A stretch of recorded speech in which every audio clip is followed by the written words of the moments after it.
Welcome everyone to the SSG Podcast, where we have gaming news and discussion. I'm your host, Chris, and this is the week, guys. This is week 1 of our Blizzard discussion series. Part 1 will include essentially a discussion on Overwatch and Blizzard esports in general, or at least as much as our special guest can, provide. I don't know. English is hard sometimes. Everyone, I want you to welcome friend of the show, Joseph. Do you want me to say your last name? If you know how. It's Vuke. Yep, there you go. You got it right. Yep, that's me. Joseph Vuke, our resident Overwatch obsessor. Yes, indeed. How you doing, man? Man, I'm doing great. It's a good day. It's a good week. It's the fall weather's here. Yes. If you're talking about gaming things, maybe this will touch with something you come up with. I just actually today got, because I pre-ordered it months ago, but it got delayed, the Dark Souls remaster for Switch. Yes. And it is both to my shame and also now to my enjoyment that I've never played Dark Souls in my life. So I got to get my first hour of Dark Souls experience ever. Is it tough? It's not masochistically tough yet, but I can see the foundation for it. Mm-hmm. And I enjoy it. Like, I enjoy it's clunky, but I enjoy the combat. I enjoy the fairness of it. It punishes you very harshly, but everything feels fair. Mm-hmm. Everything feels very, I don't know. There's a very nice feeling of just, I can blame myself for this, or, I can blame them for this, but I know next time. Just wait till you get to Blighttown. Wait till Blighttown. Oh, everybody talks about Blighttown, and I am not ready. I'm going up right now. That's all I know. I'm going towards the bell tower. Towards the top one. Yeah. I watched a Let's Play. I've not played Dark Souls myself. My brother-in-law, he loves the series. And he's the one that got me, like, at least marginally interested in it. And I watched a Let's Play of the original Dark Souls, and I'm just like, Because the guy who was doing the Let's Play actually said, I'm going to tell you guys straight up from the beginning, I'm not doing Blighttown. I refuse to do Blighttown, because apparently not only is Blighttown the hardest area, but in the original game, I don't know if it's in the remastered version, but in the original game there was a bug that would cause massive slowdown. Weird. So it would make the game even more difficult. And it's only because of the area you go through and where you are in the game. I think once you progress through the game a little bit further, Blighttown kind of becomes whatever, easy peasy. But for whatever reason, at that early point in the game, he literally, the only time he went to it was he was going to get a campfire. He was got like a shortcut. He was running through this entire thing. Everyone and their mother was like trying to attack him, and he's just running all the way to get to this campfire, so he has a shortcut through to like another area. It was hilarious. I forget the guy's name. I would actually plug him right now. Northern Lion. Northern Lion. That was the YouTuber. Really good YouTuber. Nice. Cool. So yeah, that's been me. Fantastic. How have you been, Chris? How's your gaming been? Well, mobile games. Literally, that's pretty much all I've been playing. I was playing Forza Horizon 4 for a minute, but I had to physically back myself off of it and say, no, stop it. No more. You're becoming you're becoming too obsessed. Oh man. So I know that feeling. Yeah, I had to get rid of that for a second. But now I think after we're done recording tonight, I actually might turn it on and play it for a second. But beyond that, just playing a bunch of mobile games. Dragon Ball Z Dokkan Battle. That is my obsession. Actually, a new update came out on the game, and I don't know if I should say this. I'm playing a modded version of the game. And the new update came out, and I made a mistake, because you have to, if you're going to play a modded version of almost any kind of mobile game, I would assume, you better make sure you have a backup plan. Right. Because there's a way to transfer your account to other devices, and I forgot that when a new update, a big update like that comes out, you need to do, essentially back up your account. So because you're going to have to delete that off your phone, install the next modded version, and then transfer everything over. So that was about 3 months of gameplay down the drain. And that hurts. if you only knew the amount of grinding I had done in that game and all the stuff I know how mobile games are, dude. It's one of those. You ever heard of like a gacha game? Yeah.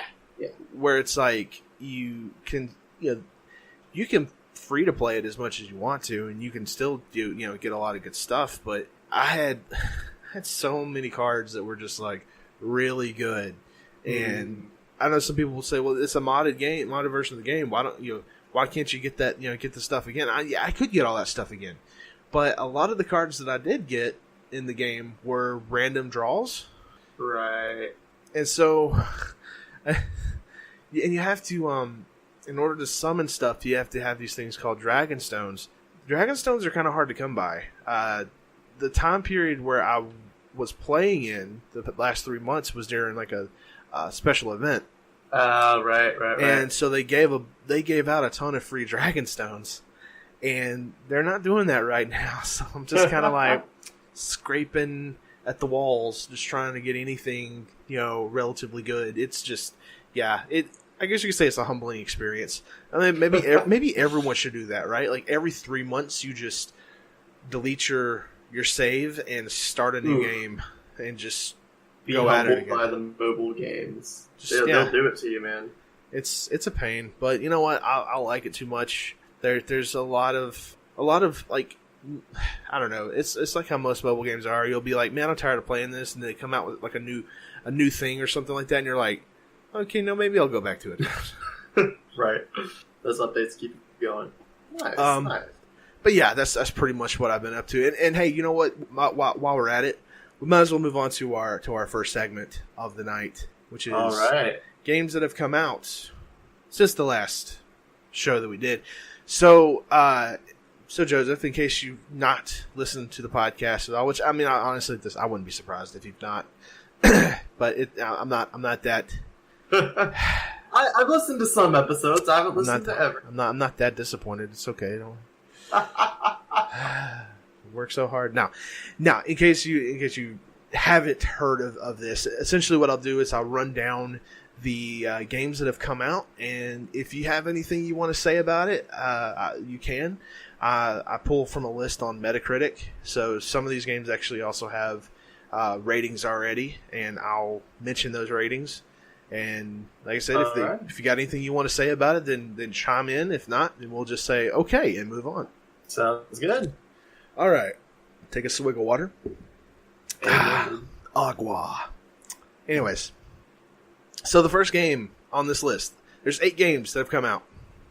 8? Yeah, 8. I can math right. Okay. Warriors Orochi 4 on the PS4, Xbox One, and Nintendo Switch. It says it's an action game. This looks like Dynasty Warriors. The way the little artwork on it looks. Wait, I saw an ad for this. It totally is like a Dynasty Warriors. It's a total clone, if it's what I'm thinking of. Oh, yeah, it says it's an action game, so that's got to be it. So it's got the console with the highest rating is the PS4 with a 77. Xbox One has a 73. At the Nintendo Switch right now has a 56. Huh. Ugh, I don't know.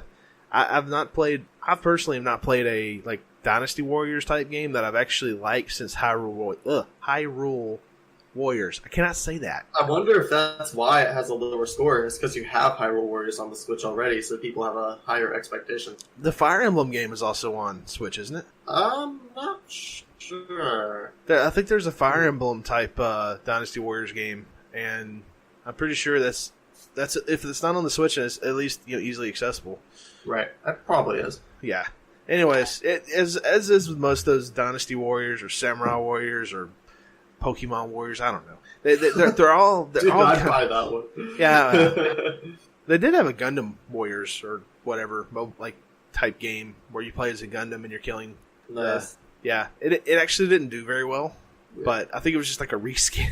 I'm pretty sure most Dynasty Warrior games have reskins, let's be honest. Yeah, you go look at the game, and it turns out it's got graphics from, 2005 on it. It's been the same thing every year. The next game on the list is Starlink Battle for Atlas. I don't know if you've heard much about this, Joseph. Is this the one that Fox is in so much? It's like kind of a Star Fox game, but not really. Yeah, they actually say that Nintendo actually said it's not a cameo. That he's actually a real true player in the game. Yeah, that interests me in a very roundabout way. And also, I read from the developers that you don't have to actually use the little toy things to build. Amiibo? No, it's not Amiibo. It's actually supposed to be how it's not. Like Skylanders. Did you ever play Lego Dimensions? I never played it, but I kind of know what you're talking about. Yeah, well, you build the ship. There's a little thing that sits on your controller, and you can build the ship. And then you when you add different weapons onto your ship on the little toy ship, it adds it in game. Oh, okay. Well, you don't have to build the little ships. Oh, that's good. It's a functional game. Yeah, they actually have a version of it where you can just essentially you're purchasing the digital parts, but it's still a play. You can still play the game without needing the little toy parts. So far, I mean, the scores have been on the positive side of average, I guess you could say. It's got a 74 on PS4, 73 on Xbox One, and a 75 on Nintendo Switch. Okay. So, which, by the way, as well, because I know some people might ask this, that Star Fox as a character, the R-Wing and all that kind of stuff, is only in the Nintendo Switch version. I figured, but that's good to confirm. You got to clarify things sometimes. Yeah, right. Up next is NBA 2K Playgrounds 2. It came out on PS4 and Xbox One. It has a 77 on PS4 and 80 on Xbox One. You don't care too much for sports games, right? Yeah, I used to play. That's the one that's isn't that kind of like the modern version of the NBA Street games, but it's more cartoony and stuff? Yeah, it kind of reminds me a bit of NBA Jam. Yeah, it's those are fun, but yeah, for the most part. If it was free to play, I'd probably check it out. Fair. I don't know if it is free to play. I mean, if it is, then I might give it a spin. But for the most part, yeah, I'm kind of the same way, especially with basketball. I'm not a big basketball fan. Oh. I don't care for shooty hoops. I prefer egg ball. But moving on, we have a game I'm actually really interested in because it's a Lego game. Lego DC Super Villains. Yeah.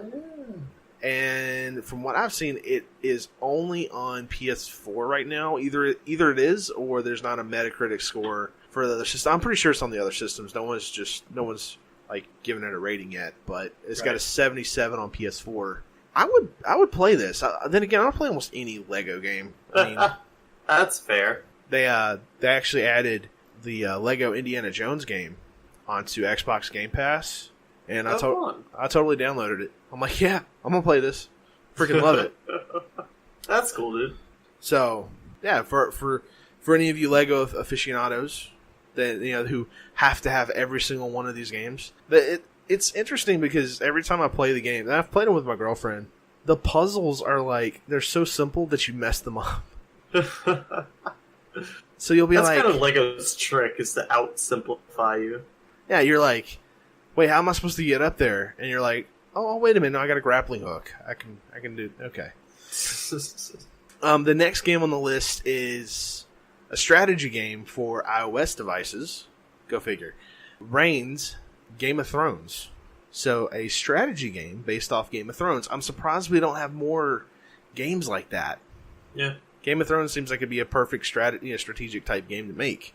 I know those games are usually pretty niche, like the Europa games or something like that, but I'm surprised we don't have a Paradox Studio game that's based off of, Game of Thrones. I don't know. And I just double checked, by the way, and DC Super Villains is on Switch.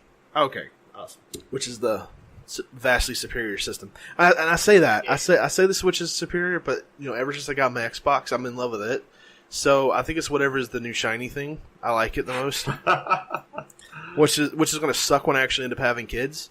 Because then it's going to be like, first kid that comes out, yay! And second kid comes out, I don't like you as much. Hello, second kid. No. Rip in peace, firstborn child. It's okay. I will love Matthew and not Matthew all the same. Thank you, Reddit, for your jokes. It has an 85 on iOS, which is pretty favorable. I would assume most mobile games are going to be rated pretty fairly, especially if it's high enough of a release to come out or to be mentioned on Metacritic as an official release of something. Okay, I'm surprised with this one here. Soul Calibur 6. Yeah. Get your fighty, sorty, slashy jiggle physics on. I can say that. Right? I can say jiggle physics. It's totally one of the reasons people get it. I mean, I don't know. Back in the day, the only Soul Calibur game I ever played was, I think it was Soul Calibur 3 or 4, where they had like Darth Vader in one and Yoda in one. Yeah. I will say it's not like it's Dead or Alive or something. Like Dead or Alive volleyball, but they have their draws. Well, it's like, it's the whole concept of like, it's something I've always had a problem with is, and like, I think MMOs are the ones to blame for this, but you've got these like women that are wearing this like armor. Yeah. And it like barely covers anything. Yeah, it's like barely covers anything, and it's like, this is top tier armor. I'm like, shut up. That is not. It's magical, Chris. Oh, it magically protects them. No. Accentuating their best features. That's a joke. Please make male-female armor better, please. Please make it so much better. I mean, we already got big swords. We don't need other things to be big too. Okay, this is just going down a road I don't want to continue. But anyway, so it released on PS4, Xbox One, and PC. I have no clue if this is going to get a Switch release. Kind of would be cool if it did, because Dragon Ball FighterZ did. I don't think it will, but I'll double check. No, I don't think it will either. But I think it would be cool if, like, down the road it did. So far, though, the reviews have been pretty positive. It's got a 84 on PS4 and Xbox One, with an 81 on PC, which is a bit surprising. You would think the PC would have a. Well, no, I take it back. After Batman Arkham Knight, I shouldn't trust anything that comes out on PC. Well, the thing, I'm surprised it has that high on PC, just because normally PC ports suck when it comes to fighting games. I mean, if you can't please the PC master race, you can't please anybody, am I right? As a PC master race, I mean, I'm not going to deny it. Yeah. And I guess I should group these two entries together, but you had the Dark Souls trilogy come out on PS4 and Xbox One, which is cool, but I initially thought that the other thing that came out, the Dark Souls remastered on the Switch, I thought, which is awesome. Yeah, you just mentioned that. And I thought, personally, I was thinking to myself, why don't they do the trilogy for all the systems? You know what I mean? Like, why just do the one game? And I think it comes down to the fact that they just think they can nickel and dime. They may come out with a Dark Souls 2 remastered on the Switch. But I also found out that the Dark Souls remastered game is essentially an older, like, it's not the same game that's in the Dark Souls trilogy version. Like, they're two different Dark Souls. The Dark Souls and the Dark Souls trilogy is much better graphics. Yeah, I did know that. See, that's one main reason, I think, is that the Switch still, as much as it is easier and more third-party companies are getting involved with it than previous Nintendo iterations, there are still some differences that can make it a little different than porting to Xbox or PlayStation. So some things like that will not happen. Or in the case of Dark Souls Remastered, when I pre-ordered it in May, expecting to get it in like a month, or whenever it initially was supposed to release, it gets delayed several months because of port problems. But, I mean, it comes with the territory. I still think Nintendo's better. And I think the ports were done by two different companies. So wouldn't be surprised. Which, I mean, the fact that we have Dark Souls at all on the Switch, I think is pretty awesome, but it's still like a little bit better as far as a graphical upgrade. Some person on Reddit actually did a side-by-side comparison. They took snapshots from the beta that came out, and a few weeks back, and it was like you could tell graphical fidelity was less in the Switch version, and I think they said it was like the there was a PC version that came out or something like that included a bunch of DLC.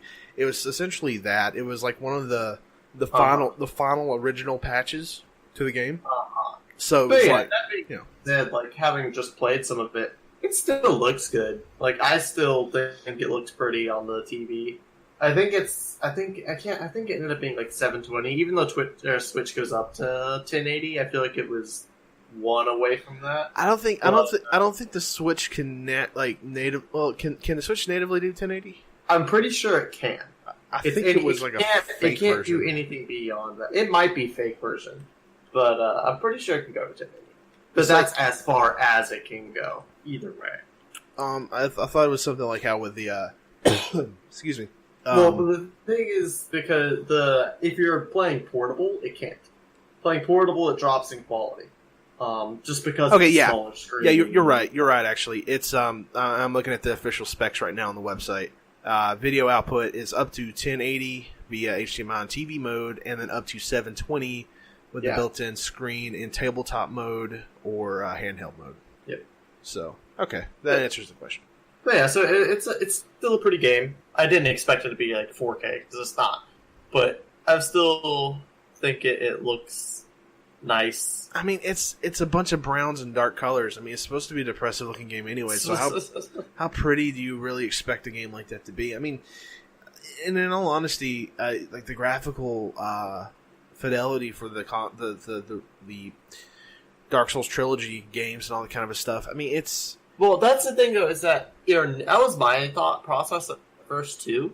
Having played a little bit of it, and hearing some other people's thoughts, Dark Souls is, in the strangest way, a very pretty series. There's a lot of landscaping. There's a lot of... I love the enemy design so far. Well, we'll see how much I like the enemy design. But I mean so far as the creature design, the way they look, the way the aesthetic is. I've been enjoying it so far. So I think it's good that it got a good graphic overhaul.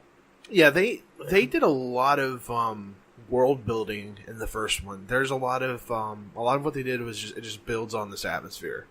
You know, that this is a very grim world. It's like if you were to live in the world of Diablo. Mm-hmm. Like, I've been enjoying that dark fantasy vibe lately because I'm going to get into Diablo too. So. Yeah. Like, it's just this, you know, you think to yourself, I'm really glad our world is not like this place. Like son of a gun. Oh. But with that said, I think we'll move on to our next segment. And I think we'll start with some really sad news first. This happened a few days, about 4 days ago. It came out that one of the co-founders of Microsoft, Paul Allen, died a few days ago at the age of 65. He apparently was suffering from complications of non-Hodgkin's lymphoma. I have nothing but kind thoughts, for the man. If you think about this, if it weren't for him, because it was both him and Bill Gates, who founded Microsoft, and if it weren't for Paul Allen, a lot of what we have today wouldn't have been the case. Yeah, his contributions to the world of technology we'll never forget what he's done. Right. Yeah. Much respect to him and love to his family. So exactly. Every all the prayers and the thoughts and everything positive towards his family. The man had many interests. He was a trailblazer. So rest in peace, Paul Allen. Moving on now. So I don't know how much you pay attention to actual gaming news, Joseph. It depends. But did you know that Google is trying to make a move into gaming? Depends on how you define that. Like, are they trying to make a console? Like, something like that? Yeah. I haven't appreciated Google lately, so no one should. Well, yeah. So I'll just say, sure, buddy, and pat their head and proceed to dislike YouTube slightly more over time. I usually at this point won't have really too many nice things to say about Google. I'm not a fan personally of a lot of their business practices here recently, but hey, news is news. They unveiled what they're calling Project Stream. It's a service that in time will allow players to play the latest blockbuster games in their Chrome browser. And in fact, right now you can test run this with Assassin's Creed Odyssey. Interesting. So it's like, is it literally a streaming service, or do you still buy the title? I do not have that full amount of information. I think all that you can do right now is just stream a test version of the game. Okay.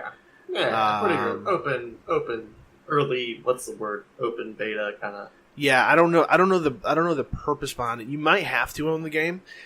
So there was a thing that happened or there's a thing going on right now. So with like EA Access, for example, as the thing, if you subscribe to EA Access, you have access to the games that are in their library. So you don't own the games anymore. You just essentially it's like streaming, like Netflix or any of them. Very much so. So I'm thinking it's going to be something similar to that. I think Ubisoft may end up coming up with their own streaming service, or not streaming, but like subscription service, similar to EA. And this is going to be this could be like a way for you to, because you think about this, if Google partners up with like EA and partners up with Ubisoft, especially with them doing this test stream stuff, you would subscribe to those platforms. And then because of that, you could link your login with those, or link whatever you get with with Project Stream. And so, boom, you can now play those games without needing an actual console. You stream the entire game through your Chrome browser. And that is pretty cool technology. And I'm not going to, I just knocked on Google, but I do also still recognize that they're doing their best to keep up on the technological front too. And that could be interesting. We'll see how it goes. Yeah, I'm intrigued by it. In fact, I think I'm going to put this on the list of something I'm going to try out, and I might actually report back on this next week to see what happens. Because if my little old rinky-dink computer that I'm currently recording on, if this can actually play like Assassin's Creed Odyssey on it, that's as much as I'm the same way. As much as I knock on Google, I mean, I gotta, you gotta try it. You gotta at least try it, see what it does, and move on, I suppose. So yeah, I thought that was pretty interesting stuff. Next bit of news is I thought this was hilarious. So apparently there's some issues going on with a former Microsoft employee. I'm not going to talk too much on this because there's not much to really say. But apparently a Microsoft sports director tried to embezzle $1.5 million and stole employees' Super Bowl tickets. Yeah, I think I would understand thinking you're going to get away with it until you steal that's kind of trackable. Dude, you should use... All right, check this out. I'm quoting part of the article. This is from the Verge, and also to let everyone know, every article, just as I normally do, every article will be in the description if you want to check them out for yourself. But it says here, Microsoft's former sports marketing director has been charged with trying to embezzle around $1.5 million from the company and stealing more than 60 Super Bowl tickets that were meant for Microsoft employees. Wow. Jeff Tran was indicted yesterday. So this article came out on the 18th, so he was indicted on the 17th after an FBI investigation. And he's facing 5 counts of wire fraud, which carries a penalty of up to 20 years in prison. I mean, when it's that much money, yeah, that's intense. The indictment alleges that Tran started his embezzlement scheme in January 2017 when he intercepted a block of Super Bowl tickets intended for Microsoft employees. Tran oversaw Microsoft's relationship with the NFL, and according to the filing, Tran claimed he would personally deliver the tickets to company managers. Instead, he sold around 60 of them to a broker for $200,000. Then he made another $12,400 by selling some tickets to a Microsoft employee who thought Tran had purchased them with his own money. That's crazy. Yeah, and it just continues with with a bunch of other stuff. At the bottom, though, it says that this was what a Microsoft spokesperson told The Verge. When we learned of Mr. Tran's conduct, we investigated, terminated his employment, and then referred the matter to law enforcement. It says before his firing, Tran helped manage a years-long partnership that made Microsoft Surface devices the official tablet of the NFL. The agreement reportedly cost Microsoft $400 million, and it hit some road bumps, like sportcasters calling the Surface an iPad. Nonetheless, the deal was extended. Nonetheless, the deal was extended for another year in December 2017, presumably without Tran's oversight. Well, good luck in prison, Mr. Well, you're rich enough, you probably won't face it. But good luck with whatever you're about to deal with, and hopefully it's enough to make you not be an idiot again. I just don't understand why people think that, I don't know. That kind of goes to show you that it doesn't matter where you work, doesn't matter what job title these people have. Stupid people are everywhere. That's right. Stupid is. Good gosh, man. I've never understood embezzlement. I will never, It's too trackable. As somebody, not that I endorse any crime, but, embezzling, stealing tickets, you never are going to permanently get away with that stuff. No. It's way too easy to see. Yeah. I mean, those, I don't know. It just blows my mind. All right, moving away from something completely and totally ridiculous to something that's not quite as, I don't know. Depends on how you feel. I think it's a little ridiculous. It can be ridiculous. So there's 5 titles that are leaving Xbox Game Pass at the end of October. Mm-hmm. For those of you who are into the Microsoft or Xbox Game Pass, which I am, I think it's awesome. $10. By the way, it's like 10. We're no sponsor. I'm no the SSG is not a sponsor of it at all.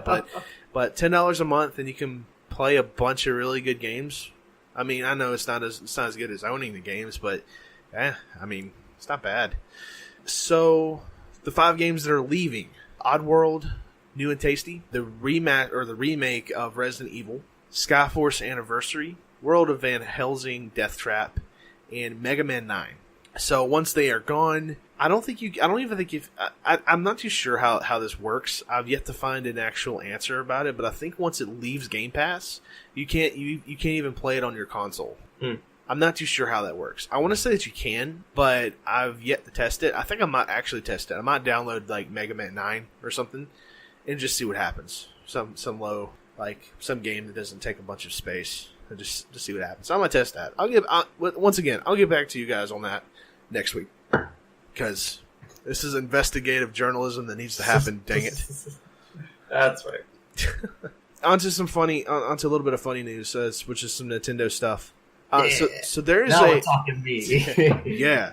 There's apparently a Chinese company called Huawei. Who are we? What? They've announced their next smartphone, which is called the Mate 20X.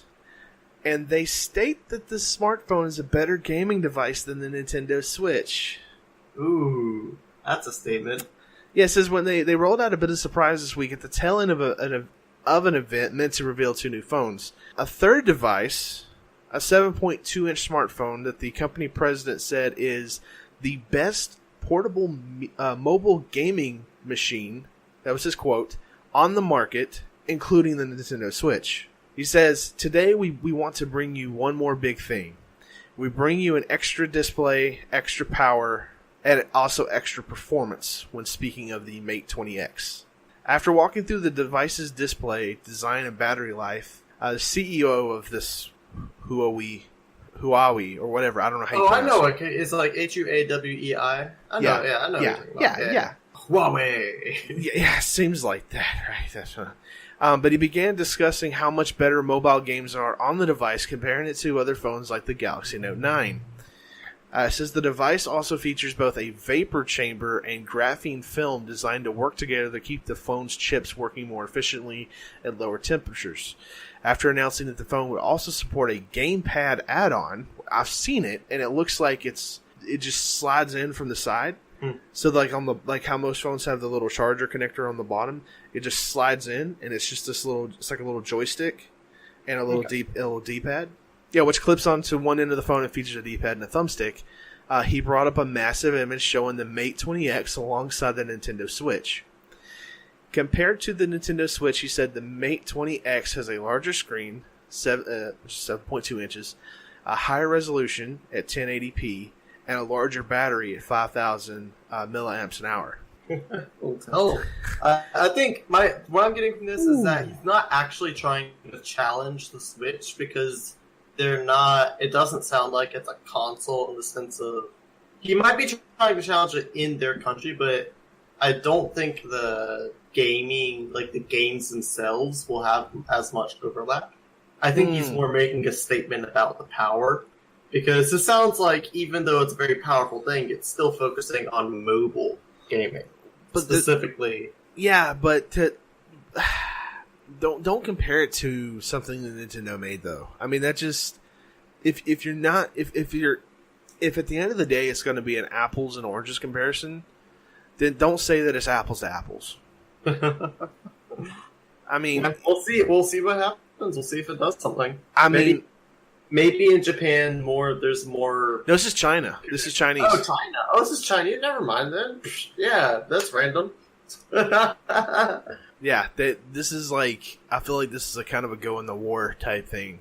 Because the fact that it's got a gaming, actual like little gaming add-on or gamepad add-on, that right there just screams to me that they're, and it's supposed to be a gaming smartphone. That's becoming that's actually becoming a niche of smartphones. Is you have these smartphones that are designed to play some more intensive mobile games, that exist out there. Like, I've got a little Galaxy S7 Edge. It's a cool phone, but when it comes to playing games, I can only do your traditional, what is considered traditional mobile games type thing. Some of these gaming smartphones are designed to play. You're getting on the verge of them being something similar to like what the Switch is. You're not only do you get a phone out of it. I mean, essentially, this is what they wanted the N-Gage to be, man. Yeah. Remember? There you go. You remember? Anyone remember the taco phone? The N-Gage. Oh no! I'm sorry. You should. Everyone should go Google the N-Gage and take a look at that piece of a disaster. Oh man, I remember when it came out. Even when it came out, I was like, "That's a cool concept," but I got a Game Boy. Like back then, it was like, why would I want to play games on my phone? I've got a Game Boy, and I got my phone. Oh, how the years have changed things. And even nowadays, it's like, why do I want to play, a really super, special game on my phone? Mobile games are different than what I play on my Xbox. Oh, yeah. I mean, but eventually, like, especially with the Switch, you're going to get this blending, right? This melding of technology, and before you know it, you'll be making phone calls on your Switch. Yeah, buddy. Or the Switch 2, or whatever. So I thought that was interesting. I do recommend that you guys take a look at the little press conference that the worldwide exclusive launch. There's a video on the article. I think it's going to be it's going to be funny. I don't know. Maybe I'll get this phone. Maybe I'll give it a shot. Or maybe I won't. I'll just laugh in the background. Okay. All right. This has been out for several days, almost 2 weeks, but I just came across it today, and I thought this was fascinating. Okay. There's a rumor brewing on Nintendo's side. In 2019, we will get a new model of the Switch. I've heard rumors about that. There's a Wall Street Journal article out there that claims that Nintendo is considering putting a more advanced LCD screen in the system that would improve overall quality and help reduce its size. Huh. I'm not sure what its size reduction would do, because you'd have to have the new port for it too. Because it wouldn't. You could do something. Maybe they're wanting to make it even more portable, or maybe there's something else they want to do. I mean, we don't know. We don't know. That's all there is to the rumor right now. Is that they want to. It says the technology. It says what that technology, whatever it is that they want to do with it, as far as a new iteration, might ultimately be what that technology might be is ultimately still a mystery. However, Nintendo is allegedly debating what features to add based on how much the console's cost will increase as a result of these tweaks.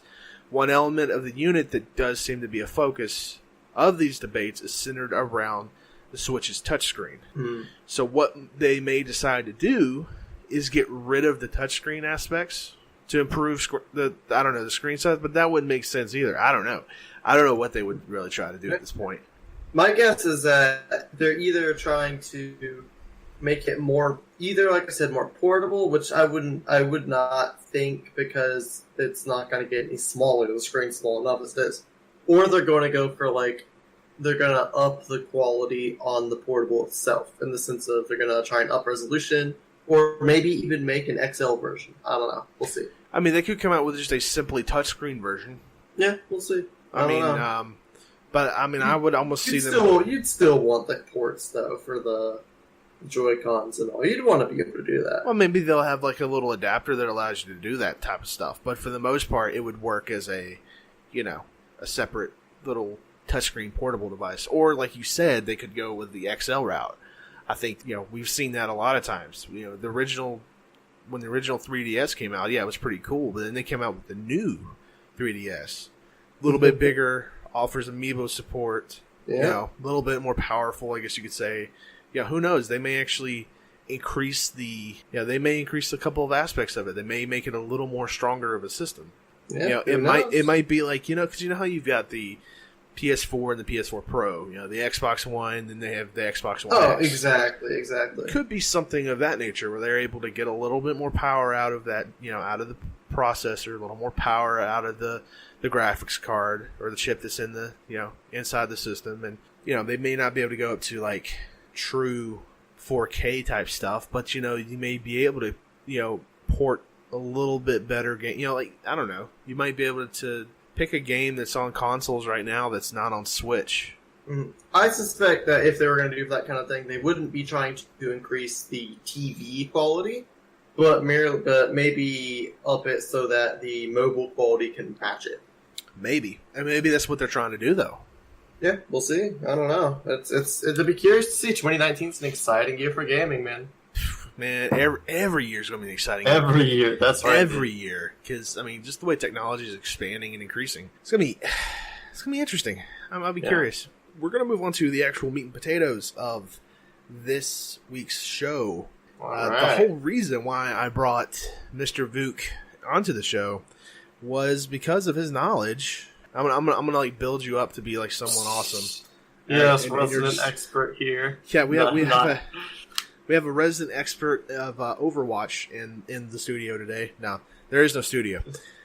So I came up with some questions that I wanted to ask you, and we can kind of treat it as an interview style. We can keep it a little bit of a discussion. I think kind of in between, but I just wanted to have something so we could something to go back and forth on a little bit, I guess. Interview away, sir. I am ready. So BlizzCon is fast approaching, and I wanted you to come in to discuss Overwatch and to kind of get a take on the esports community in general, or at least as much as you know, because you're the only person that I at least know of right now who pays attention to it at least a little bit. Mm-hmm. So I wanted so just to kind of start us out here, where is Overwatch in 2018 for casual and competitive, both sides? What do you think? What do you think? I think right now Overwatch is kind of hitting it's hitting a point where right now, actually, if you listen to the developer updates, their focus is old Jeff Kaplan, our loving creator or director, I should say. Jeff Kaplan. Yeah, beautiful man. But he said their focus is currently on essentially smoothing the game out. Where, it was already an incredibly smooth game. Yeah. But this year, he said their focus is on making things like UI changes, on kind of reworking what they already have. They've done two heroes that were kind of infamous for being throw picks or for being troll, kind of fun, whatever.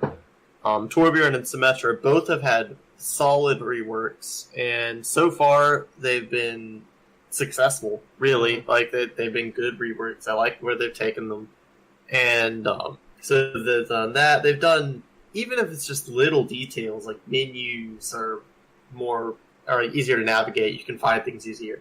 That's kind of where their focus is right now.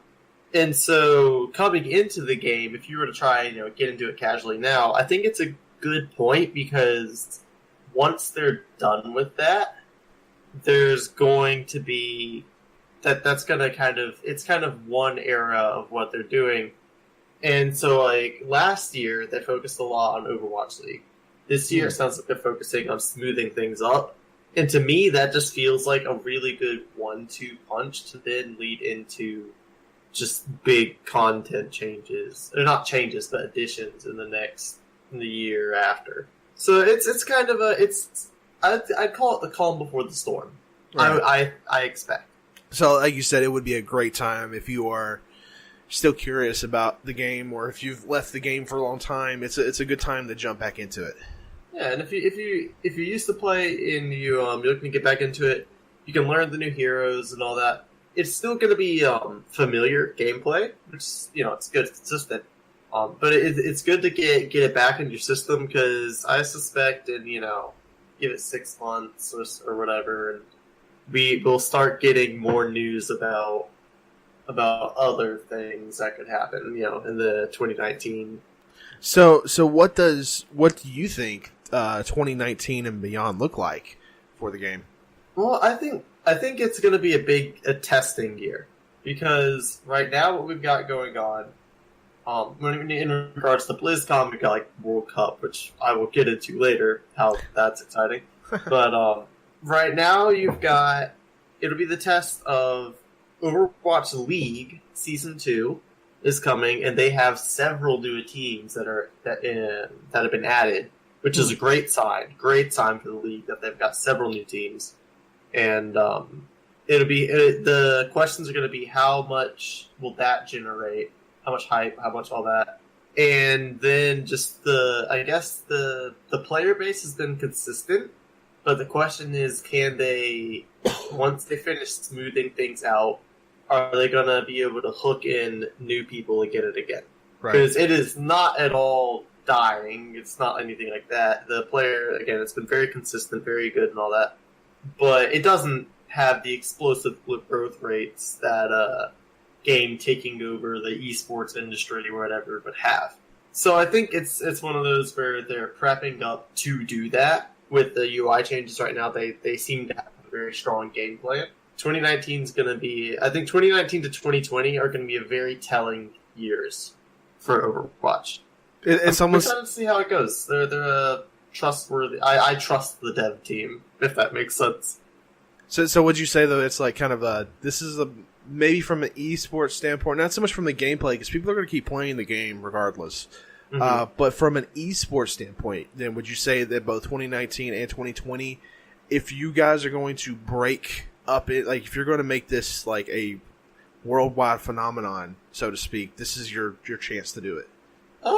In a way, yeah. I mean, honestly, it already is in the sense of this was the first time that something that did big with the league, and its foundation was just if you don't know the way it is, it's regional based teams. It's much more like a IRL sports league in that it's Seoul Dynasty, Dallas Fuel, Florida Mayhem. It's all these region based teams and all, and so it's and the way they're treating it is much more at that level when it comes to money and stuff. And the players have a guaranteed $50K salary plus benefits, and that's just the minimum. Stuff like that. That's actually really cool. I didn't know that they were actually treated as if they're employees. That they get the benefits. It's like this is a full-time job kind of a thing. Oh yeah, it's much better for if you can get in the league. You work your butt off, but it at least has a much better pay than a lot of sports or esports. Yeah, that's unheard of because back in when MLG was a thing, right? Like, or I think it still is a thing. But back when it was starting to ramp up, which is when I was in high school, which is over 10 years ago, it was, if you were lucky enough to, advance to these, through these tournaments or something, if you're playing Halo or something like that, if you advanced through these tournaments, and then if you ended up winning the tournament or coming like in maybe second or third place, you would get something. And I know a lot of like esports stuff is still done the same way. Oh, there's still prize pools, but there's the base salaries. That's the future. I would assume it's what it looks like. Blizzard. And one of the questions I have here is: do you think Blizzard is leading the way for the future of esports? And on that, I absolutely do, because they I think that's what the next year is going to show, is with like the Overwatch League, if they can continue to do on that, if they can continue to bring in the new talent, which they have teams expanding, and once, I believe, not this season, but the season after, I believe is when they plan on actually starting to have the schedules not be... Because currently, the seasons are taking place in California at Blizzard Arena, and all the teams are there.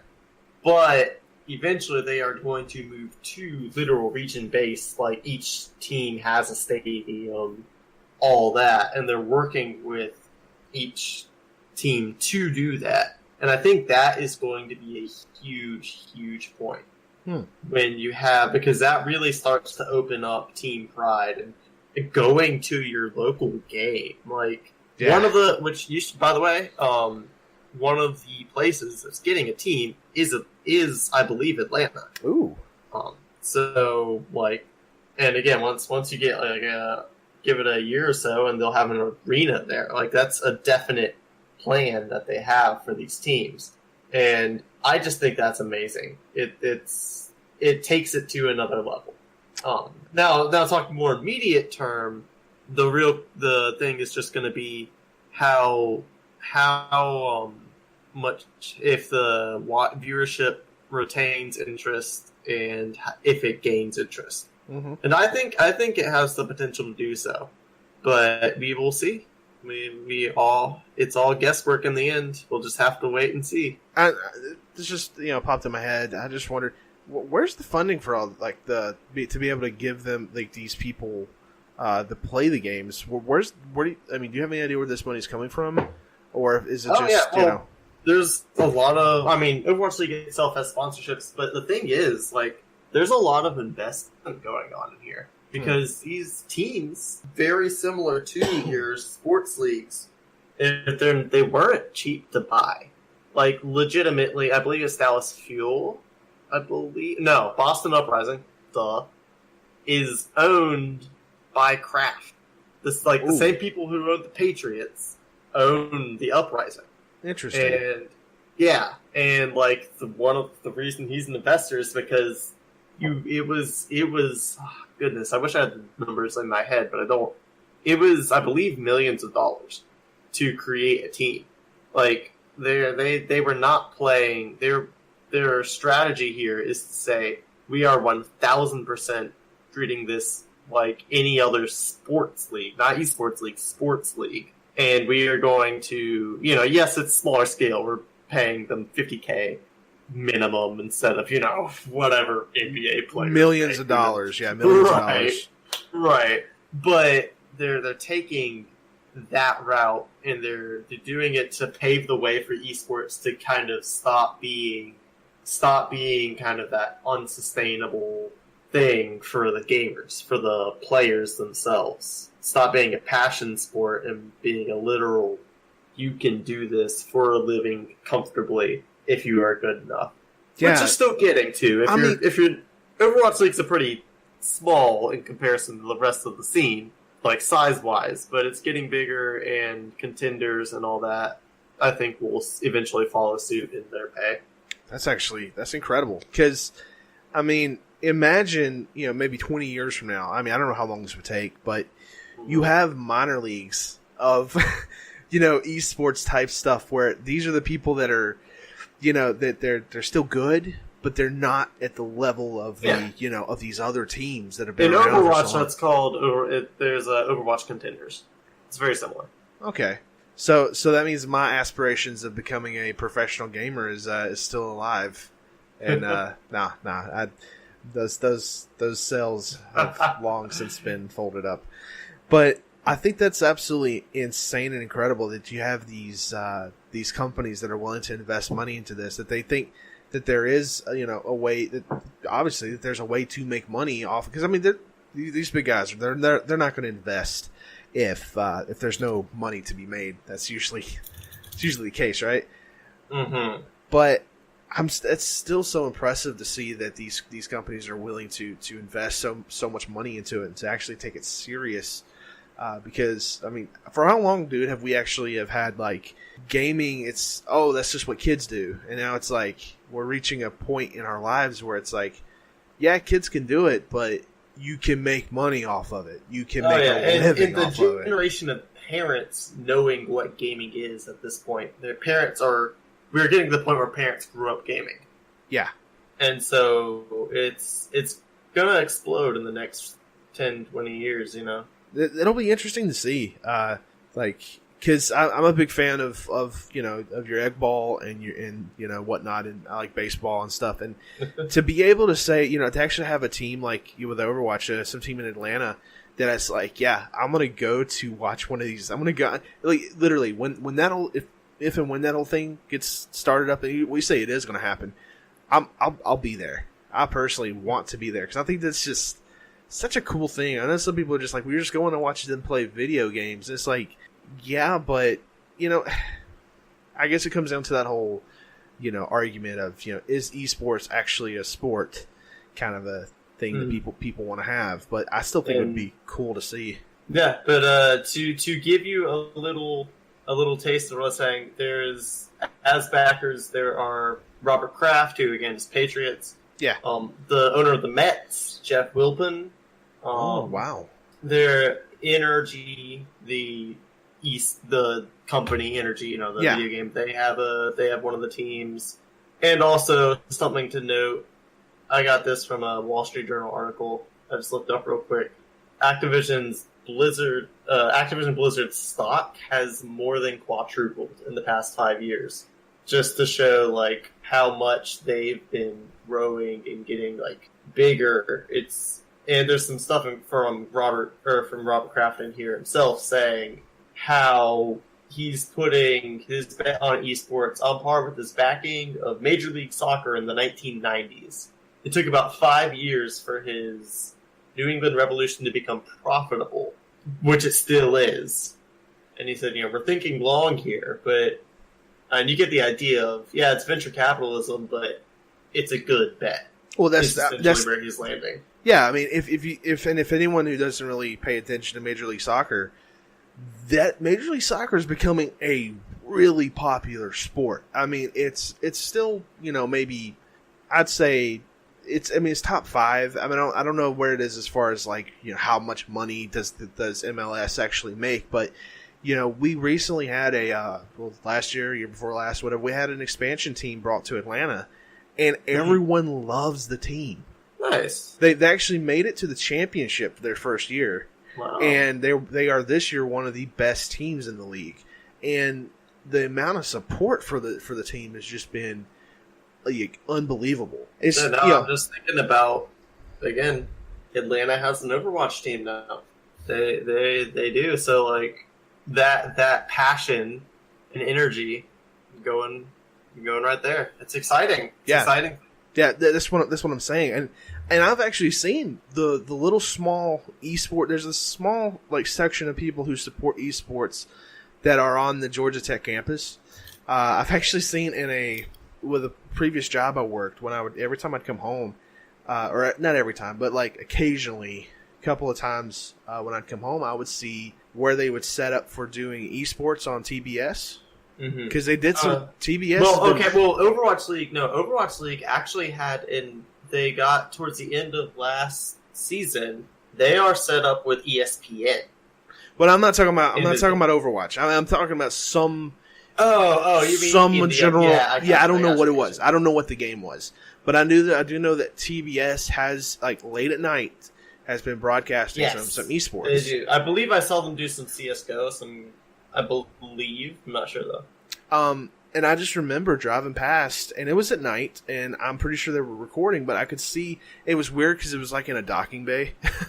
Like, it was this one place where they could, set the whole thing up and kind of cram it, but they weren't doing any like casting there, so to speak. There wasn't any commentary, but they set it up so people could come and watch. Mm-hmm. And it was, it was a loading bay, right? Like, how many people do you think you could fit into a loading bay area? But there was people standing outside in a line trying to, get their way on in to go watch this.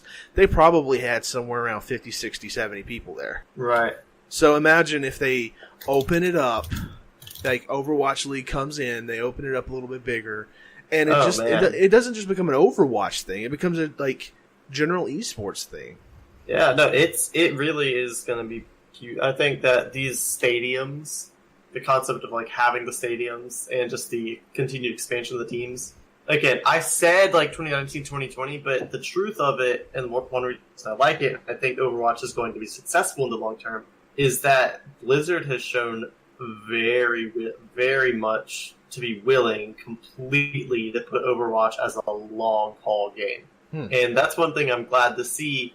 Their dev update, they straight up said, the event, it's like the Halloween event that's going on right now, Christmas one they have, or winter one, I should say, all those, they're going to be pretty similar to previous years. They're straight up not going to be a ton of new content. There's going to be new skins. They're going to bring back the game modes that were with them.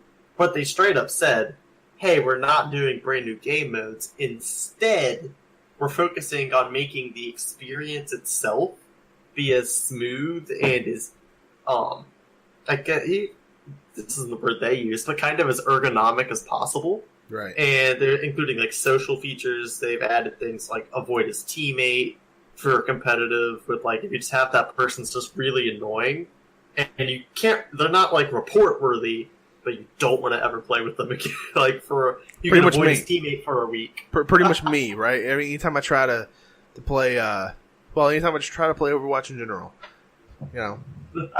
what's that new keep getting bashed in for? I like the tank. Like the tank, that's right. It added that. They added a group system, so you can literally just go on Overwatch and just say looking for group. And cool. There's like a bunch of different people that have like groups, and you can see what kind of group you want. You can be in a group that you can fill a specific role in a group. It's really cool, the stuff they've been doing. And so they've been implementing that. And so that's kind of their focus right now. That's cool. Which makes it interesting for me because it makes me curious what we'll get at BlizzCon. Because, to bring it back around to BlizzCon specifically, I don't think we're going to be getting... Well, I know no way we're getting a hero. We got one recently, and I wouldn't want them to drop another one so quickly. We might get, like... I don't even think we'll be getting, like, a map or anything, because we got a map recently, too. What I'm suspecting is, one, huge focus on World Cup. Because this is a big World Cup. Like, they had one last year with the Overwatch, but now, like, because the season of Overwatch League has happened, we know who a lot of the top talent is. Right. And so we have much more known people playing in it. We know who most of these people are, and the ones we don't know, all eyes are on them. It's like, oh, could these people be in the league next year? Oh, are they going to try and go for that? And we've seen some really good playing from it so far. And I think there's also more balance in that, like, last year, there were some close games in the year before, but South Korea still, taking it top. Whereas this year, they certainly are a top contender. But I would say the top teams are them, which was true, I guess, previous year, but not as close. It's between them, USA, and Canada. But there's also, I feel like, it's either Russia or... I don't remember. There's another team that's in the mix that you wouldn't necessarily expect. But also when you look at like your Canada and American Overwatch teams, they are stacked. Like, knowing who the players are, they are very, very good teams. And it'll be very exciting to watch these people play together. Interesting. I'm excited for that. But yeah, so my suspicion is that they'll focus on that, and my hope is that we will get more lore, because we haven't gotten with the new map. We did get a new lore video on Diva, because it's a map of Busan, Korea. I actually watched that. That's a cool little video. Yeah, they did I love those. I want them to do like an Overwatch anime, kind of so bad. Oh my kind goodness, of a thing. dude, so many people do.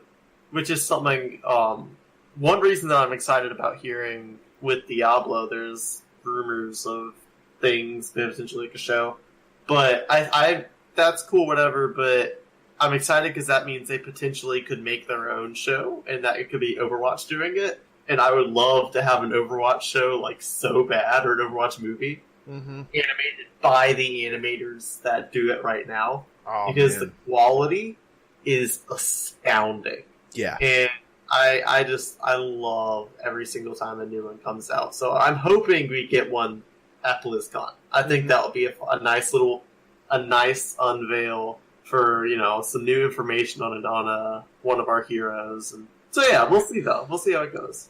I mean, I could see them kind of going through and they're not announcing, oh, well, there's going to be another hero in the works or something like that, but just kind of be like, all right, this is what we want 2019 and the future to be. Yeah. And like you said, push more of an emphasis on the World Cup stuff, push more for Season 2 of the Overwatch League, maybe start honing in more so on that, because they want, obviously they want people to watch, but I guess I'm always going to be in the mindset of just, what are you going to be doing for your casual fans? That's true. That's and that's one reason I mentioned the lore, is very much for the casual, no competitive people. Sure, they love it, but like that doesn't matter to a competitive scene. It's like I think of it like this: the competitive stuff is great, and we want to see more of that. We want to see more esports stuff, but the difference between esports and like actual egg ball is I can't. Your listeners do know egg ball is football, right? yes, I do. I just keep calling it egg ball. Just making sure. It's egg ball and shooty hoops and all kinds of yeah. I like your names better. I'm just gonna throw that out there. I'm just trying to have fun with it, because football, no, they don't put the foot to the ball that much. That's soccer. That's right. But so it's egg ball, brown egg ball. I think that or the difference between these aspects, and essentially the difference between esports and actual in real life sports. So they're all in real life, but you know what I mean. Mm-hmm. Yes, I can pick up a football and go out and throw a football, but I cannot play football per se exactly how they do on TV. When I'm watching Overwatch, though, no, I may not have the skill that they have, but I own the game. I can go in and play on the exact same maps with the exact same characters. Mm-hmm. No, it's definitely a nice upside, and I think that's something they recognize the difference. And I think that's something I've liked about the reworks with, I mentioned Symmetra and Torbjorn getting reworked. Yeah.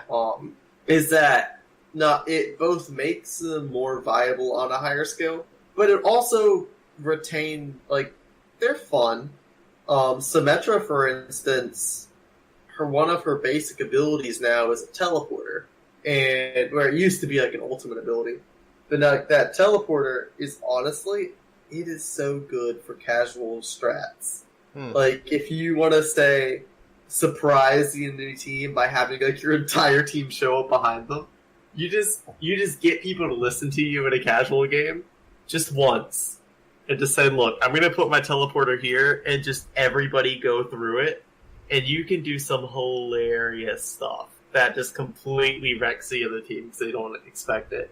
So, I think they've definitely shown, and that's the other thing with the social features and all that I was talking about.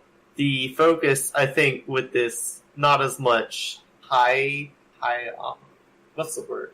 Sort of obviously big content is being put on hold for the casuals. Right. Because these social features, these, menu changes, it's to make that casual experience as good and rich as possible before they then put all the other stuff in there. They're really thinking long term. That makes me good. I'm glad to see that. Right. So I want to kind of take this and take it or turn it into a different direction here. Is there anything that you think that is hindering esports currently with Overwatch? We'll say Overwatch, and I guess you could also throw, and I don't know how much knowledge you have of StarCraft 2 and Heroes of the Storm, but as far as Blizzard esports games go, do you think there's anything that's really kind of holding them back from really, being better than what they currently are? I think the main thing on that would have to be, because Overwatch is where they're focusing right now. Like StarCraft 2, I think I'm surprised. It will always have like a base, but it's honestly it's a really strong base. Right now, I think their focus is on creating a new and fresh thing with Overwatch while maintaining what they have with StarCraft 2. Right.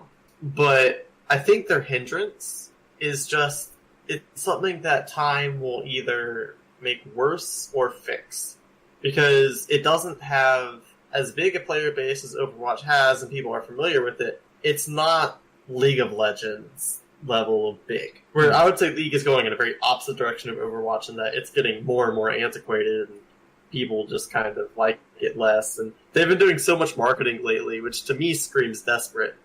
Even though they're still on top when you look at viewing numbers. Like, they're still getting crazy ton views for their tournaments. But they've kind of reached their peak, it seems like. It's like the ceiling. Exactly. It feels like they can't go higher. And it feels like they're going to start going down.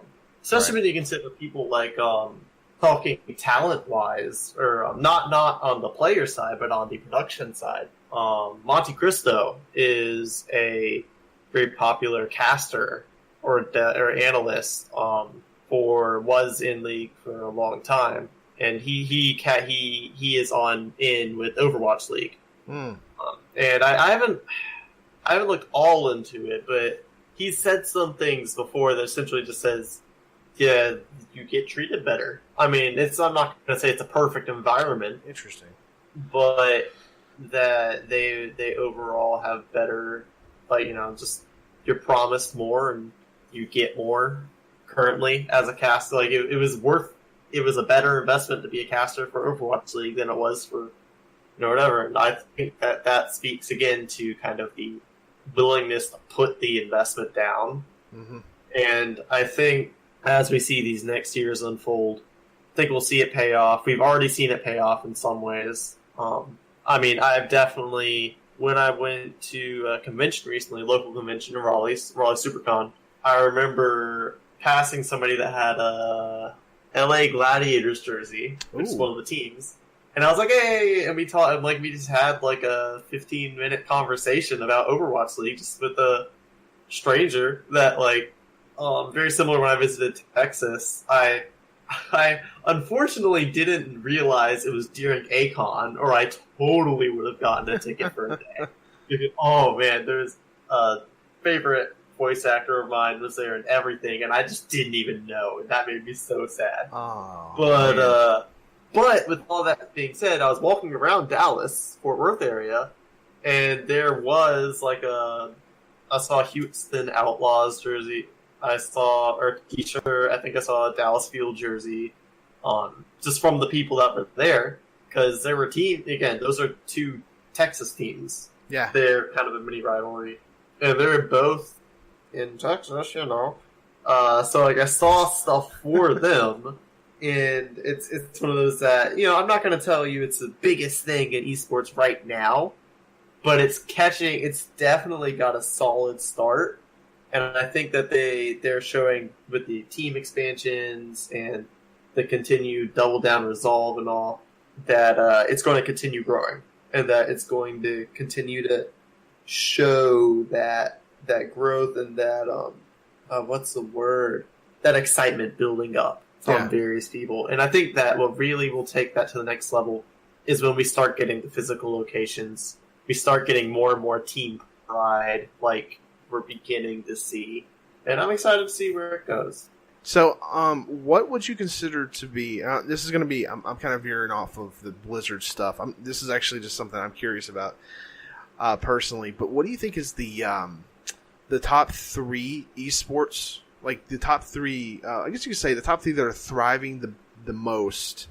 The top three that have the most potential to grow, and then the top three that maybe they kind of were on top or are on top, but they are starting to kind of similar to League of Legends, which I'm sure that would probably be like a number one, but like some other games that are kind of, because they're not giving as much love, like because the maybe the community, maybe the developers aren't giving it as much love, you're starting to kind of see it slip.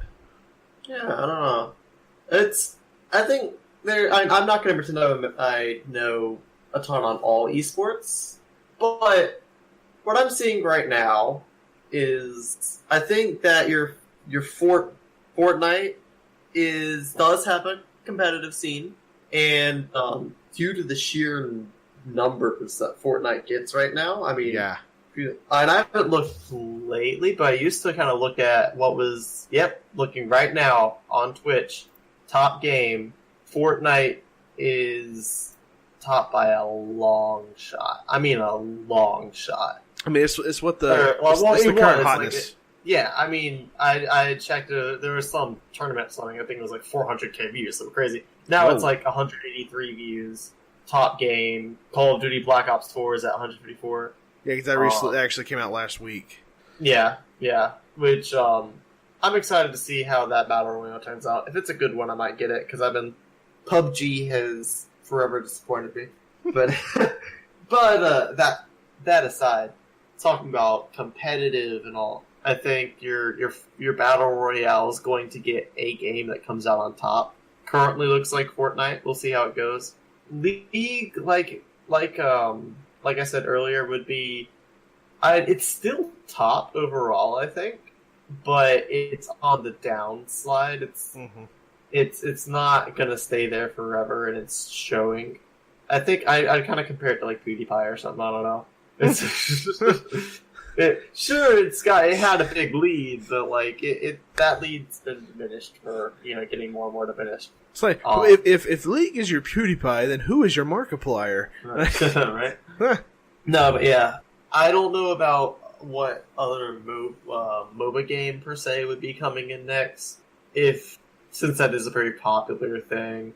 It still feels so niche though. Like I think MOBAs weren't they were popular for like maybe before battle royales came into play. And they've kind of, I'm not gonna say gone to the wayside because I don't pay enough attention to them myself, but like I don't know. Well, see, that's the thing about MOBAs is that I agree in a sense. But that's really a lot of that's just personal experience because when you look at numbers, I mean, Dota gets pretty equatable numbers to like Overwatch. League obviously gets tons more.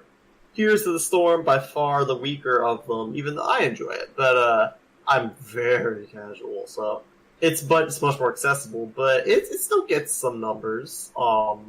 They have, I think one of the more popular things is I forget what it's called, but it's essentially like a college league that like it helps pay the tournament winner helps pay for their college, or like does pay for their college. I mean, stuff like that. So it's smaller, but still there. I'm trying to think of other big titles. I don't see like a game like CS:GO. I don't see them really going downhill, but I don't see them going uphill. I feel like CS:GO is one of those very consistent, very just there's nothing for them to get higher numbers on, but their players are so diehard and their waters and all that, like I don't really see when it's going to die out either. Right. So I don't know. I'm curious to see how the esports community in general shapes up in the next couple years. Yeah. Because we have competition between, I think the big three to look for in the end are Overwatch, I'm going to say Fortnite because it's the biggest one, and League. Because League and Fortnite get the biggest numbers right now. I think I'm going to have trouble saying Fortnite's going to do really well in the long run for esports because I don't know how you watch that. Like, it just, how do you can't get behind a team with some. There's no. it's I don't know. If you try to if you try to make it kind of team based, then it becomes something like a CS:GO type situation. Right, it becomes like way bigger or something. And if it's not team based, then like I guess you get a favorite person, but then that's more like streaming, and it's just a popular casual game. And I don't know. I don't see that working out in the long run for esports, but it is making waves in there. So you got that. I think League will hold on for a long time, but I don't see it winning in the long run. I've heard nothing fresh from it besides just again, I've seen plenty of ads, but nothing that's really convinced me of anything. And I think that their player base has probably gotten a little less toxic than it used to be, but I don't know that they'll ever get rid of that stigma. Yeah. I don't think it's changed that much. Like, I don't know. But then you've got Overwatch. Of those three, has the smallest numbers by a decent margin even. But the momentum in there, some of the communities like whatever, but there's a lot of the community, especially if it rallies behind, when you have your positive community figures like one of the former esports player, now streamer, Siegel, is really, really popular, and he's a really positive member of the community. People really rally behind people like him, and like you see a lot of positive excitement for both the game and just in being a good community in general. I think it's got a lot of potential. I think it's going to be the most forward thinking, and I think Fortnite's it's going to always have an esport league, but I think the focus is going to be on your streamers, on your entertainment people, which, will be true of all the games.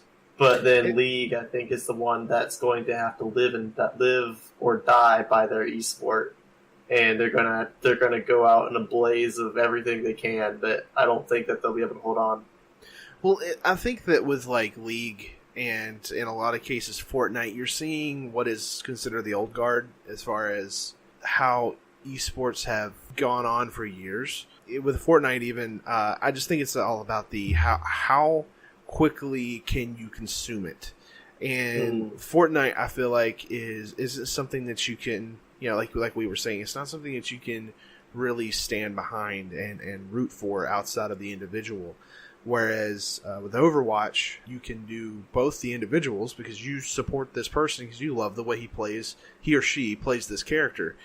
But you can also get behind the team because, like you said, they're basing things, off regions. So I think there's, the growth of Overwatch is going to overall, I think, impact esports in a very positive light. It's going to change things. It's going to be a major, if it can catch on and if they can hook people, even if it's not a ton of people. I mean, it wouldn't take much for this to become like really profitable. I mean, it already is. But yeah. But I'm saying just in general, just with the biggest thing with a lot of these these games, this esports in general, is I think you said it earlier, is just you want to be able to get the people who wouldn't normally watch to come in and watch. And I think Blizzard is being genius with this. Well, let's treat it like a NFL team, or let's treat it like a Major League Baseball team, and build behind regional players, regional teams, and just go at it. I think, like what you're saying, that League of Legends and Fortnite will continue to have a base as long as Twitch, as long as live streaming is still a thing, as long as you can still make money from live streaming on both ends, from the streamer and from the hosting site. Yeah, it'll still be a thing. But with what Overwatch is doing and what Blizzard is doing, I really feel like, me personally, that's a potential future. And the last thing I mentioned there is talking about bringing in new viewership. I mentioned earlier, Overwatch League was actually viewable through. They made a deal with ESPN, which is also which is a Disney company. So Yay. Overwatch League, you could view it on, I forget which. I think it was ESPN too. Honestly, you saw some of the grand finals and stuff. And also on the Disney XD, which honestly is bigger than you think, because you get a young viewer that's like, oh, I like this, or then then like that can be thing. So like it's on TV is a dying place, but it's on these. It's still on massive. A sports network. It's still on massive. Yeah. Yeah, it's on a sports network, and the big one too. It's on a kids channel, so it's bringing in different variety of viewership there. And I don't know, I'm excited to see where that goes. And as a side note, talking about esports in general, I love that esports is getting on ESPN because there's this great quote from one of the higher ups. I don't remember the details. That essentially went something like, esports isn't it was talking about why they didn't include it years ago. And it was like the high up CEO or whatever being like, because esports aren't sports. Duh. Yep. That was and the, now, that was the actual, president of ESPN at the time. Yeah. And now to see Overwatch being ESPN too. I've seen other esports have some presence. You mentioned TBS doing, I believe CSGO was on TBS for a while. Or, seeing it creep its way into these different places, it's kind of you can eat your words, sir. It's here and it's taken over slowly but surely. Not that I think sports will ever go away. I don't mean taking over like that, but it's finding its place and it's right alongside all the other ones. Yeah, even if it's being showed late at night kind of a thing. I mean, it doesn't matter. It's still making it to that channel.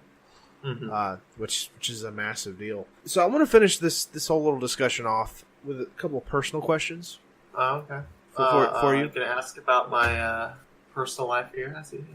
So, what characters do you like to play in Overwatch? In Overwatch, well, in my heart, I'm always a Lucio main. Lucio, speedy boy healer. I feel you, bro. When it comes to competitive, I've been kind of revamping what I do.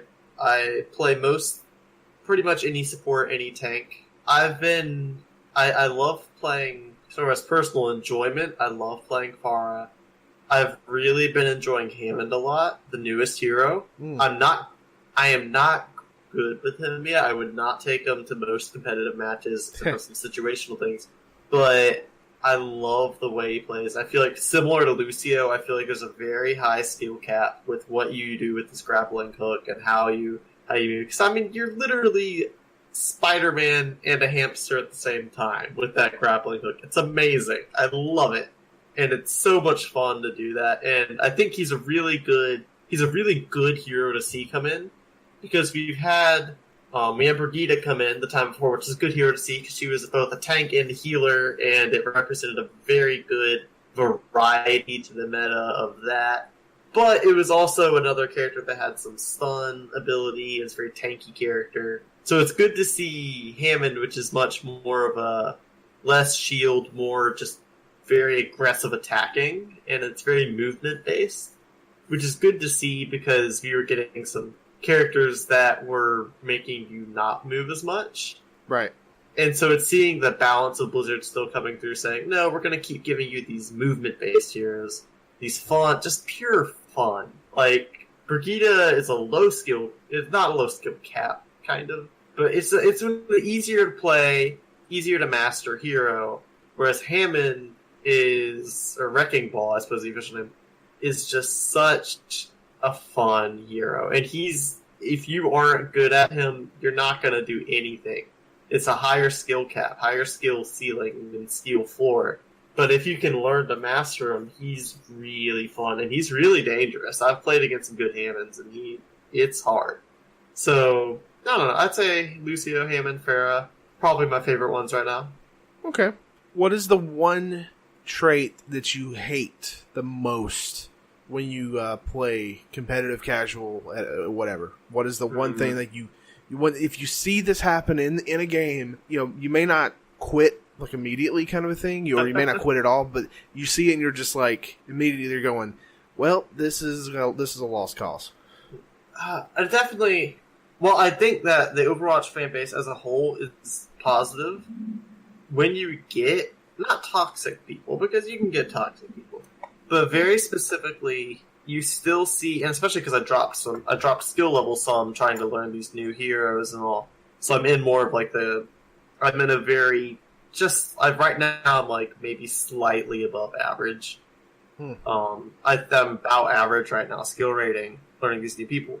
And there are still, when you get a legitimate just, this person's throwing the game or something, that is the one thing that really tears at a competitive scene. And I don't think it's not at any dangerous level per se yet. And Blizzard is working on things that help, that they have a good reporting system. I've reported several people, and they actually tell you when your reports do something, and many of them do things. Like, they do take action against players, temporary bans, or more permanent defending. But I think that the community is going to help determine a lot. And I think that Blizzard encourages a much more positive community in comparison to, like, Riot, where I feel like the stuff I've seen from their company, it's not much better than their League of Legends community either. Right. Whereas Blizzard's very positive, very community-based as a company. So I think that it'll win in the long run, but maintaining that positivity, and I'm fine if you're toxic. Everybody gets salty, but it really just drags me down when you get a real, just solid, literally throws the game, or somebody leaves mid-match because they just rage quit or whatever. Like, I think that is the biggest drawback right now. If there was any character from any game that you could add into Overwatch, what would that character be, and what would their ultimate be? Oh, goodness. Oh, goodness gracious. You have to give me a second on this. I mean, you could pick anybody. It's not. That's fair. No, I think. I don't know if you're gonna say any character, like a pre-established character in a game. Yeah, just any gaming character kind of a thing. This is going to be a bit of a cop-out because it's a similar genre, but I would legitimately love to see, like, I think Scout TF2.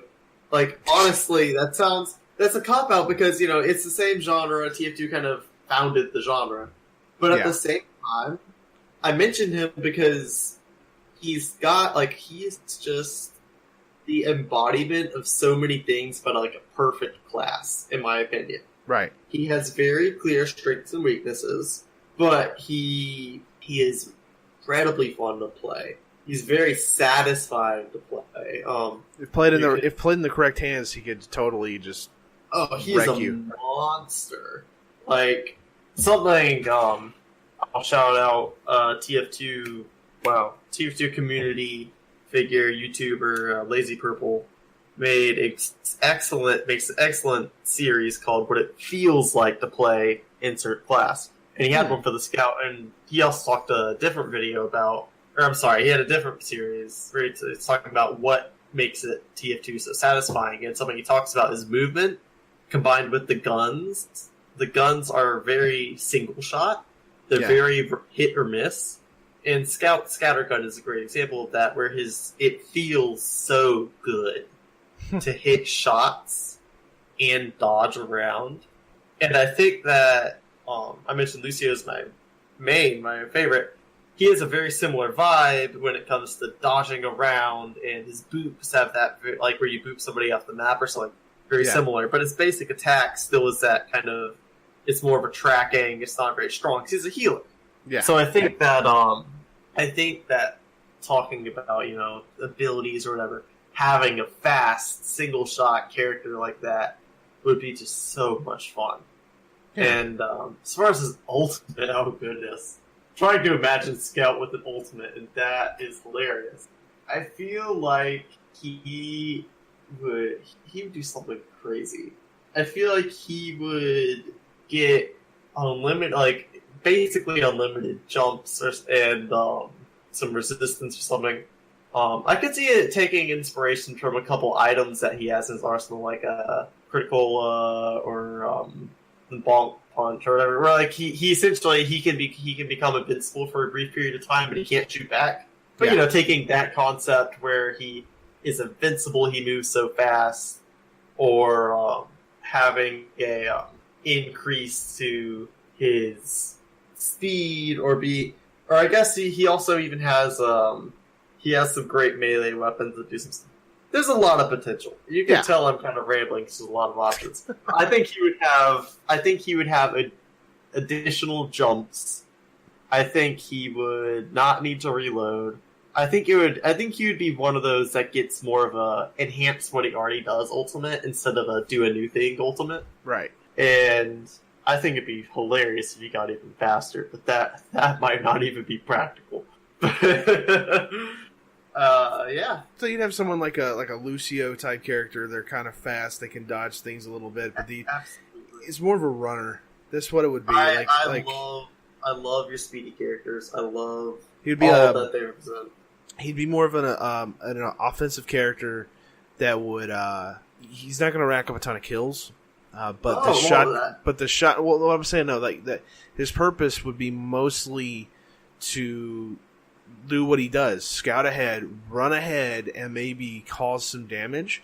So maybe he's got a shotgun, right? And I think he'd be very flank heavy, very aggressive class. There's kind of a dive compositions in Overwatch that are about jumping onto the enemy team. He would work well in that. So you can see him like running in, and so he doesn't have much range. So the speed gets him in closer, and he's able to just kind of wreck people, especially if he gets people behind. Like if he gets behind people, he can wreck them. Mm-hmm. And maybe not a one-hit kill type ordeal with every character, but like he can, his whole purpose is to kind of help with scouting. I think he would be really useful in any kind of like capture the point type scenarios. He gets there first, and if you got someone that could play him really well, then they could hold the point for a few seconds until the rest of the team shows up or something like that. Yeah, he would definitely be fun. I'm speaking from a fun perspective, not a balanced perspective. I think that games like Overwatch benefit from movement characters which is why I like Wrecking Ball a lot. Lucio and all them. So, yeah, that's what I have to say. Fantastic choice. Good old Scout from TF2. Yeah, that's fantastic. Awesome. Yeah, I know you wanted to say that it was not that good of a choice, but I think it works out perfectly fine. I think that's something a lot of people would like to see. And it wasn't one that I thought you would actually pick, so I thought you were going to go maybe to some like Nintendo characters or something like that. But good job for keeping it within the actual realm of similar but different.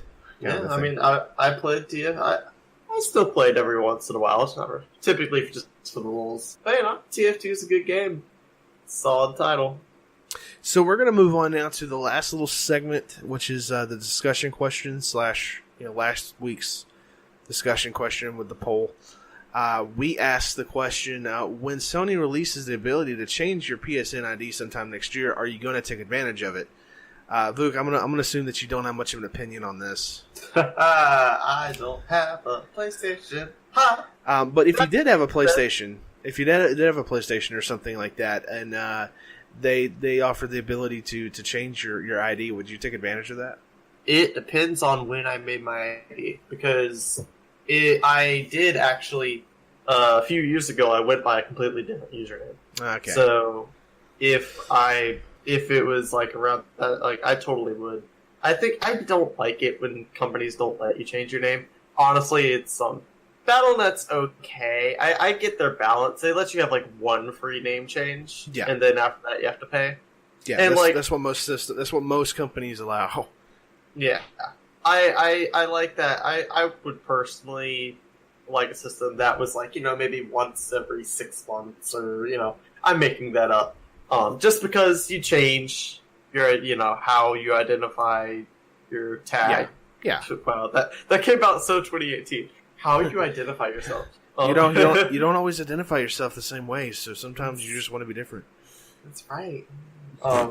I think that's good that they're. I feel like PlayStation's playing catch up in a couple of ways when it comes to cross-platform compatibility and letting people choose their name. It's amazing. It's amazing because 4-5 years ago, even like PlayStation was on top. And they still are in some ways. I still think they're better than Xbox from what I've seen. I mean, personally, I know you're an Xbox boy. Well, no. I've got all three systems. I mean, I I had a PS4 for the long, or I still have a PS4. I played that for the longest time.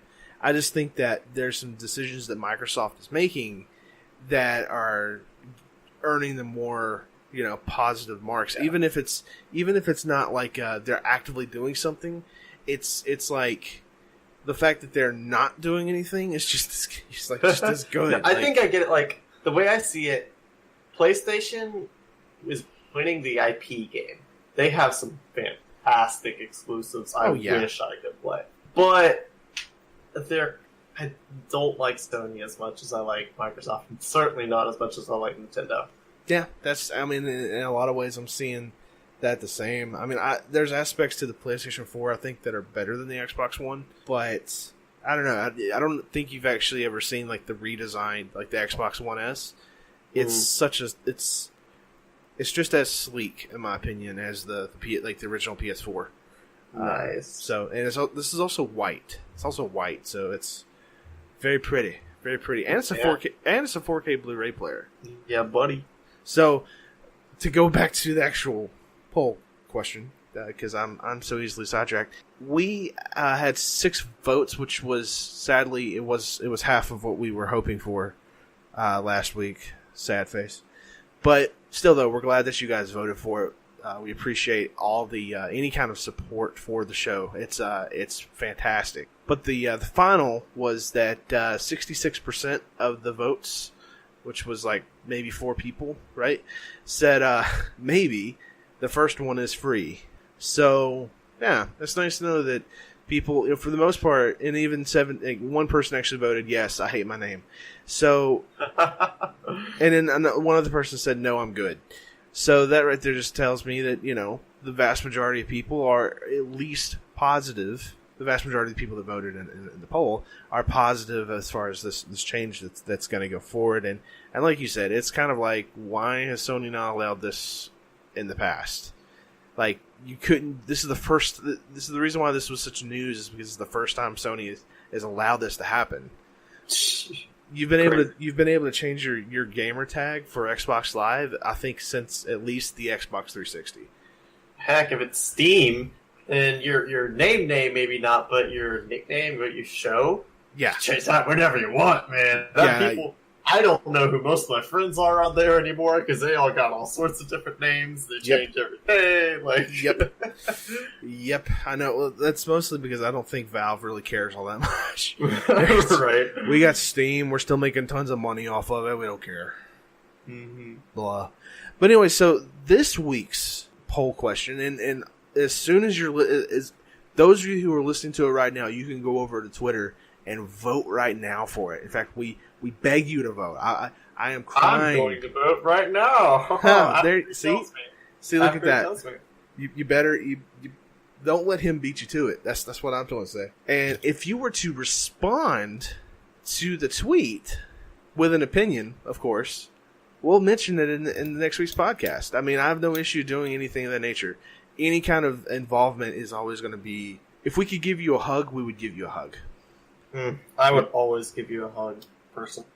See, I'm just the guest, and I'll always give you a hug. Yeah, he doesn't even know you guys, and he would give you a hug. So, I don't even know you guys, and I would no. But this week is just as simple. It's going to be probably a simple yes or no. Do you watch esports? We've been talking a bunch about esports today. We've been talking mostly about the state of Overwatch and how that's going to impact the state of esports. But do you guys watch esports? And then it could be anything. It doesn't have to be Overwatch. It could be CS:GO. It could be League of Legends. It could be Fortnite. It could be any. It could be any game we've actually not even mentioned. Because I know there's a nice niche over there of fighting games that people like to watch. That's true. I didn't even think about all those. I did. That's the thing. I watched a good chunk of, or I say a good chunk for myself personally. It was a good chunk of Evo, and that was some fun stuff. Any kind of esports whatsoever. If it's Dance Revolution, if they still do like tournaments for that, do you watch it? Is it something you enjoy watching? Do you pay attention to it? Do you just simply tune in occasionally? We want to know. Let us know. And with that, I want to thank our guest this week, Joseph Vuke. Yes, sir. The And, the Vukinator. if I will, or if I may, I am actually part of a podcast of my own. There's a couple episodes released. Me and my friend Jordan Collins, J podcast. We have a lot of fun. We talk about it's been mainly movies so far, but entertainment that we love, and whether it's the prequels or Star Wars. yeah, we hit yes, absolutely Star Wars prequels or Infinity War. Oh, that's cool. So we've had a lot of fun. So yeah, check us out. You can go, like I said, to Twitter at Joseph_VUKE, or you can go to Instagram. I believe it's under J = J Podcast. Fantastic. Yeah, So- J. That on Instagram it is spelled out because characters don't work well for names. So JEQUALS Podcast. J Podcast. Okay, give them a follow and a listen. And if you want to continue to follow the SSG podcast, pretty much if you're listening, you know where you're at. You know where we're at. We are on Twitter at SSG_podcast. Don't just do SSG podcast because then you'll find your way into a Buffy the Vampire Slayer podcast. There's no relation at all, I assure you. You're not a big Buffy fan, Chris? No, I love Buffy the Vampire Slayer, but that's not what we talk about on this SSG podcast. And also, if you want to follow us on Facebook, by all means, just look up SSG Podcast. When you see the red logo, you know what you're jumping into, or maybe you don't. Regardless, thank you guys so much. Be sure to follow Joseph and his podcast. Give him all the likes and the love. Joseph, thank you so much for being on the show. Oh my goodness, thank you, dude, for having me. It's again with it being a little hiatus. I haven't gotten the podcast recently, and it was a joy doing it with you, sir. It was a pleasure having you on. I think we had a lots of great discussion, and I just want to know: will you be able to join us again in 2 weeks? Absolutely. Yes. So that's right, guys. In 2 weeks, on November 3rd, we're going to be recording the third week of this podcast series. Where we're going to have a big discussion. We're going to bring in our guest from next weekend as well. And we're just going to talk about BlizzCon and we're just going to base the entire episode on our love of Blizzard and their games. We will see you guys next week. Take care.